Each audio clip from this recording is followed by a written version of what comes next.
Muito bom dia, irmãos e irmãs. Nesta manhã de domingo, quero cumprimentá-los com a paz do Senhor Jesus para dar continuidade aos nossos estudos do tema geral Vivendo no Amor de Deus. Vivendo no Amor de Deus é o tema geral para nossa nova playlist de estudos. Está baseado na revista do mesmo nome, da editora Cristã Evangélica, e nós deixamos aqui o link para que você possa visitar e adquirir revistas, e essa revista especialmente para os nossos estudos. E a lição de hoje, ela se chama A Comunhão que Nasce no Verbo da Vida. Olha que título pomposo, que título bonito. E o nosso texto básico se encontra na primeira carta de João, no capítulo 1, de 1 a 4. E nós vamos ler daqui a pouquinho o nosso texto básico, o nosso versículo-chave, mas antes disso eu te convido a orar. Senhor, nós te agradecemos por esse tempo na tua presença. Eu quero te agradecer por todos que estão nesta manhã visitando este nosso estudo, aqueles que ainda virão a ver em outros dias, em outros horários, mas que o Espírito Santo de Deus fale com eles também, Senhor. Muito obrigado pela vida do apóstolo João. Muito obrigado pelo seu exemplo de transformação, de mudança e de amor que ele deixou para nós. Que hoje nós possamos também aprender um pouco mais através da sua primeira carta. Fala conosco, Pai, em nome de Jesus. Amém. O nosso texto básico se encontra na primeira carta de João, no capítulo 1, de 1 a 4, e eu gostaria de convidá-lo a ler esse texto conosco. O que era desde o princípio, o que ouvimos, o que vimos com os nossos olhos, o que contemplamos e as nossas mãos apalparam, isto proclamamos a respeito da palavra da vida. A vida se manifestou, nós a vimos e dela testemunhamos e proclamamos a vocês a vida eterna que estava com o Pai e nos foi manifestada. Nós lhe proclamamos o que vimos e ouvimos para que vocês também tenham comunhão conosco. Nossa comunhão é com o Pai e com o seu Filho Jesus Cristo. Escrevemos estas coisas para que a nossa alegria seja completa.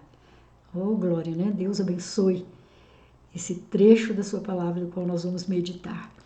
E o nosso versículo-chave é 1 João 1, 3. O que temos visto e ouvido, anunciamos também a vós outros, para que vós igualmente mantenhais comunhão conosco. Ora, a nossa comunhão é com o Pai e com o seu Filho, Jesus Cristo. Ah, que coisa maravilhosa, né, irmãos? Nos últimos tempos, e em todos os tempos, creio eu, sentir-se parte de algum grupo, uma nação, um time esportivo ou uma família é ideal para todos os seres humanos.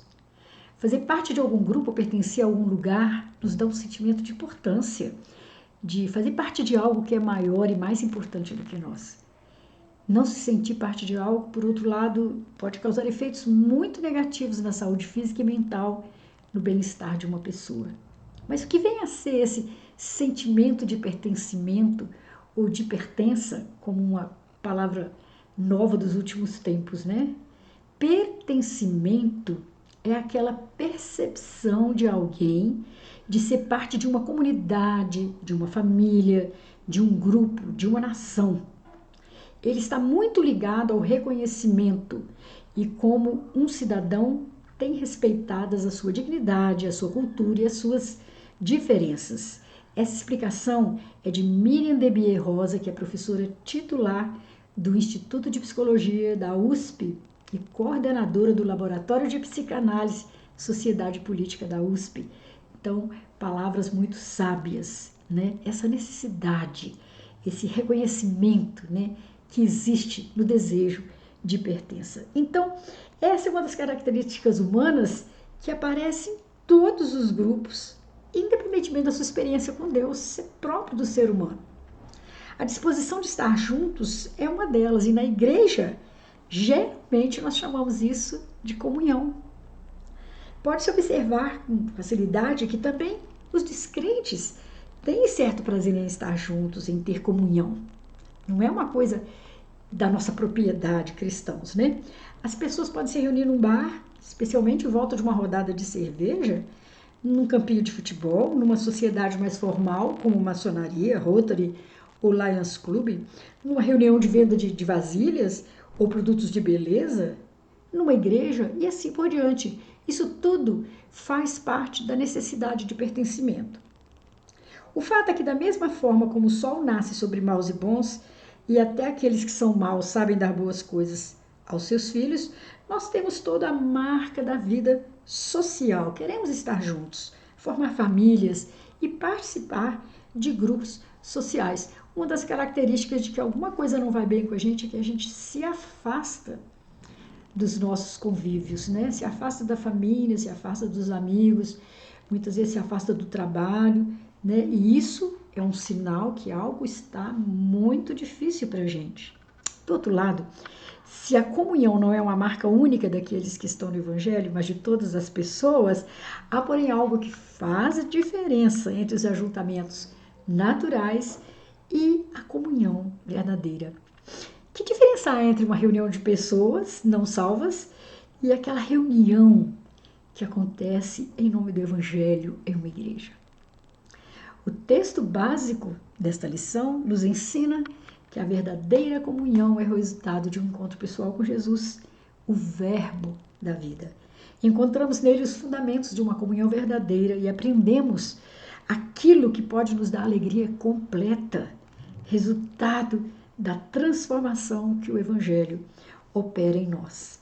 E nós temos alguns alvos a ser atingido com essa lição. Nós cremos que ao final dessa lição o aluno será capaz de compreender o que significa realmente a comunhão.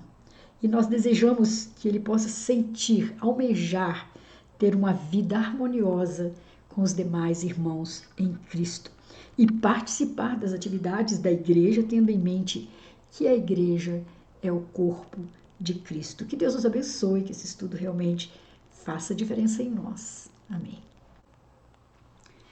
Nós veremos alguns aspectos, algumas raízes da verdadeira comunhão. A primeira delas é uma experiência real e pessoal com Jesus. Apenas aquelas pessoas que tiveram uma experiência real e pessoal com Jesus podem promover a comunhão verdadeira. Olha, quando João diz no versículo 1, nosso versículo-chave, o que temos visto, o que contemplamos, o que nossas mãos apalparam, quer dizer, eles de fato vivenciaram aquela experiência. Né? Então, da mesma forma como no direito secular procura-se uma testemunha-chave, uma testemunha ocular que tenha verdadeiramente presenciado o fato e conte como ocorreu, também se espera que o Evangelho seja contado por pessoas que tiveram a sua vida transformada pelo Evangelho. Né? Aqueles que de fato viram o Senhor, aqueles que de fato conhecem o Senhor. Ainda que seja importante a fé dos nossos pais, ou dos missionários do passado, ou mesmo do pastor da igreja, o Evangelho é comunicação da vida pessoal que o crente tem para transmitir aos outros. A igreja é a comunhão dos salvos, o corpo vivo de Cristo. Enquanto não temos uma experiência pessoal e profunda com Deus, não há o que dizer ao mundo. Não há comunhão verdadeira para ser compartilhada. Isso é muito interessante, nós nos sentimos bem naquele grupo, nós nos sentimos bem naquele meio. Muitas vezes nós já nascemos naquele meio, convivemos com aquelas pessoas, amamos estar ali. Mas para termos uma comunhão verdadeira, nós precisamos passar pela experiência real e pessoal com Jesus. A pergunta para você que estuda a Bíblia em uma escola bíblica é se de fato você já teve um encontro pessoal e profundo com Deus.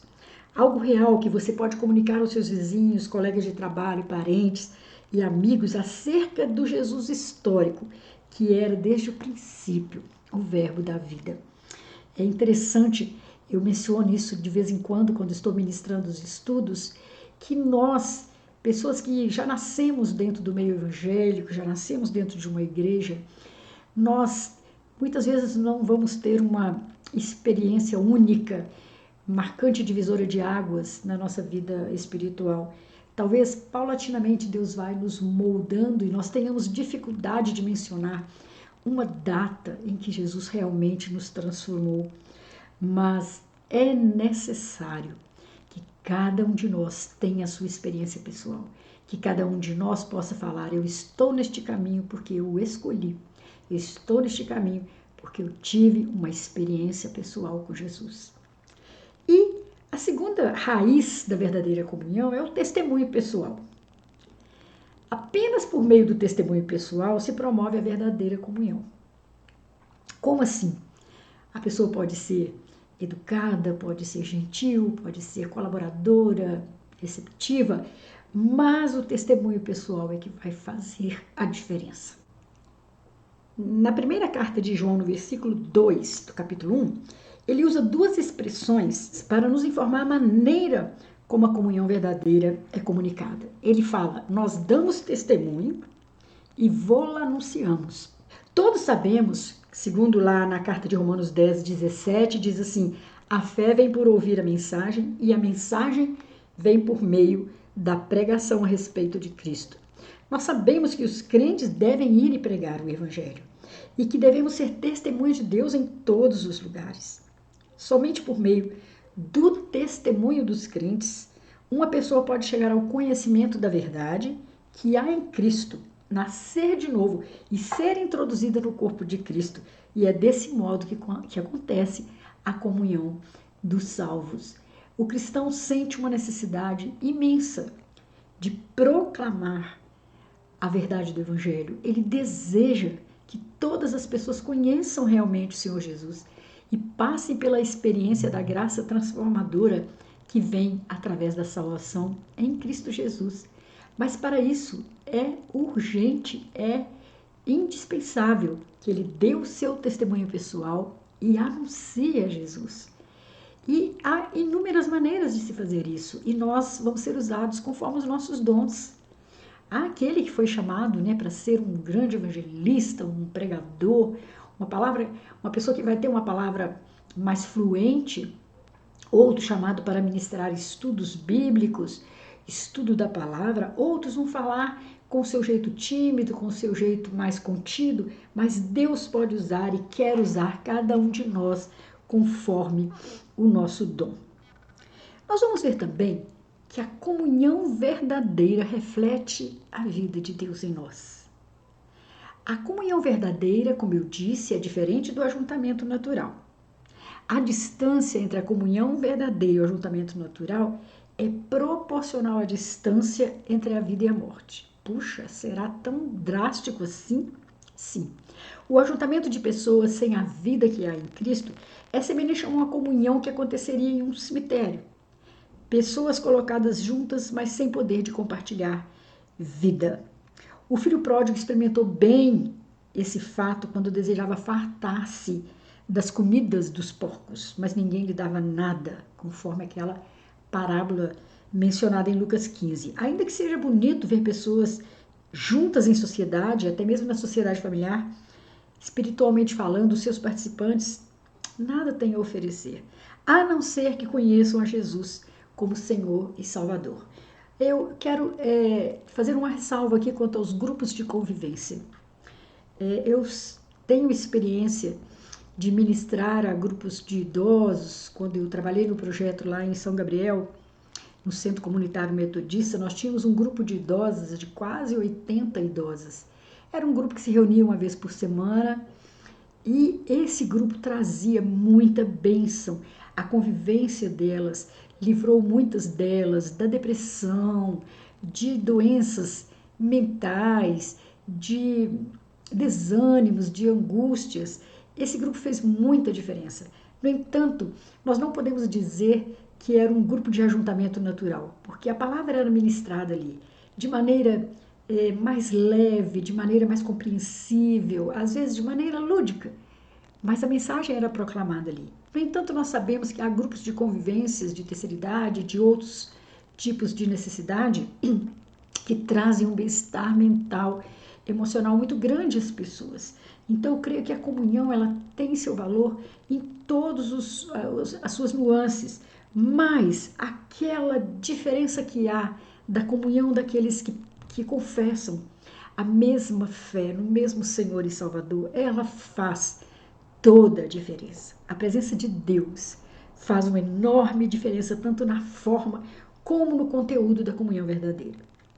Quando Jesus está presente em um ajuntamento, as coisas são diferentes. Os discípulos no caminho de Emaús tiveram essa experiência. Vocês conhecem bem essa história narrada em Lucas 24. Quando Jesus faz parte do processo, há predomínio da palavra de Deus.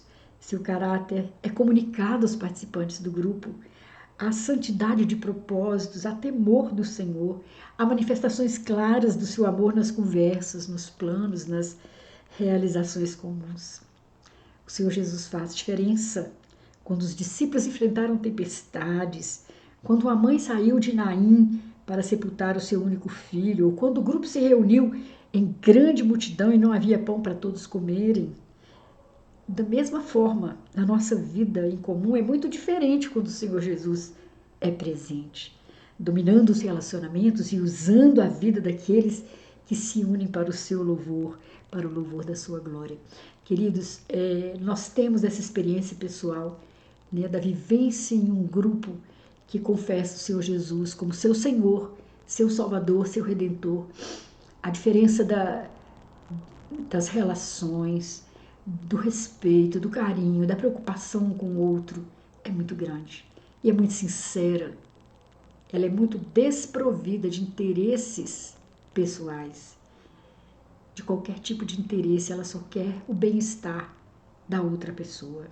Então, até que ponto, né, os nossos cultos, nossas escolas bíblicas, nossas reuniões administrativas, nossos acampamentos e passeios refletem a presença de Deus de tal maneira que se evidencie claramente a diferença que há entre a comunhão dos salvos e os diversos ajuntamentos daqueles que ainda não foram alcançados pela graça do Evangelho de Cristo.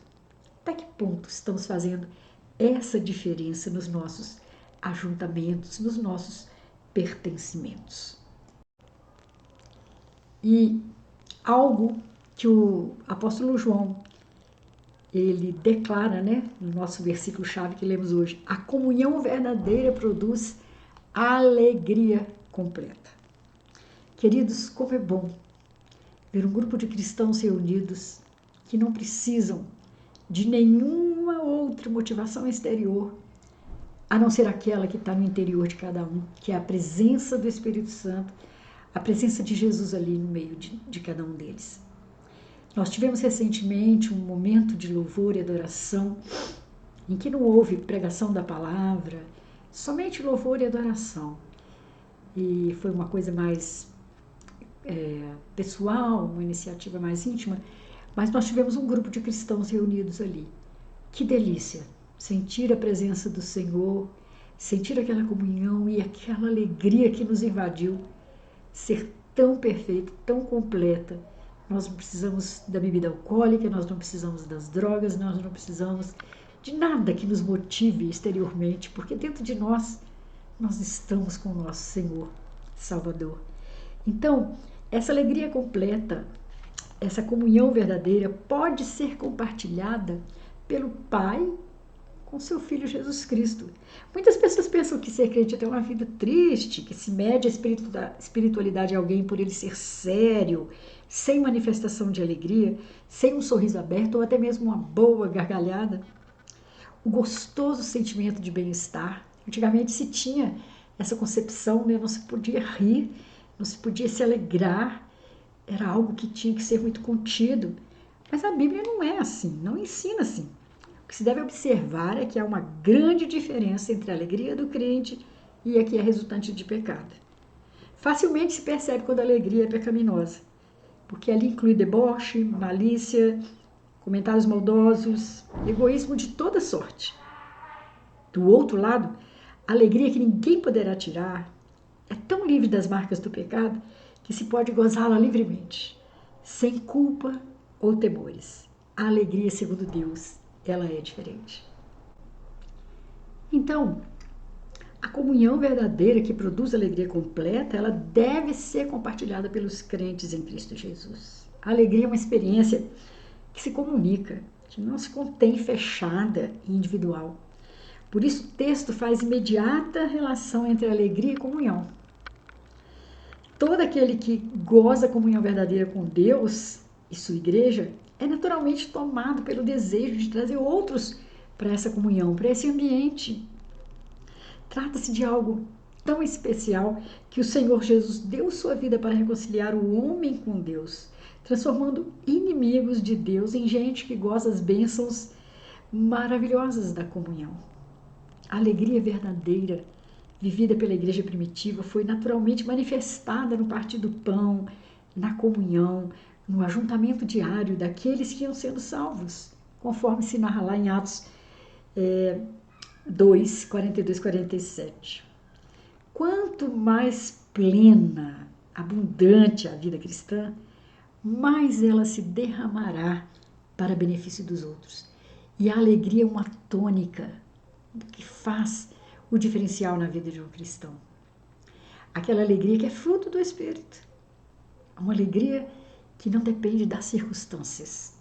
Ela faz parte da sua vida. Você encontra motivos todos os dias para ser alegre e grato ao Senhor. Então, queridos, a comunhão verdadeira produz uma alegria completa, uma alegria genuína. Caminhando então para as considerações finais dessa lição tão importante sobre a comunhão, nós dizemos que comunhão é uma palavra especificamente cristã e indica a participação comum na graça de Deus, a salvação de Cristo e a presença do Espírito no ser interior, que é o direito do nascimento espiritual de todos os crentes. O Verbo da vida se manifestou desde o princípio. Teve como objetivo dar a todos que crerem o poder de serem feitos filhos de Deus, de fazerem parte da família de Deus. O mesmo Verbo da vida que testemunhamos diariamente é aquele que concede ao homem a bênção da comunhão com o Pai e com seu Filho Jesus Cristo. Queridos, que diferencial! Fazermos parte da comunhão com Jesus Cristo, com o Espírito Santo de Deus, com o próprio Pai, de fazermos parte da família de Deus. Isso é que é ter comunhão. A quantas anda a nossa comunhão? Eu quero deixar algumas reflexões para você fazer durante essa semana. E eu vou fazer algumas reflexões em forma de perguntas. E tomo-as para mim mesma, para que eu também possa refletir a respeito. A primeira delas, eu tenho procurado viver em comunhão com meus irmãos na Igreja de Deus? Se faça essa pergunta. Segunda, a minha comunhão é a expressão de Cristo em meu viver? O meu tipo de comunhão fala da alegria que Cristo tem me dado? A quarta, o que devo fazer para melhorar a minha comunhão? Então, a verdadeira comunhão depende da nossa comunhão com Deus, a nossa comunhão direta com o Senhor, que vai se refletir na comunhão com os demais irmãos. Queridos, que essa semana seja semana de bênçãos, semana de pensar, semana de refletir e que nós estejamos na presença do Senhor para melhorar esses aspectos também na nossa vida pessoal e na nossa vida coletiva como cristãos. O Senhor te abençoe e te guarde e te dê uma linda semana. Amém.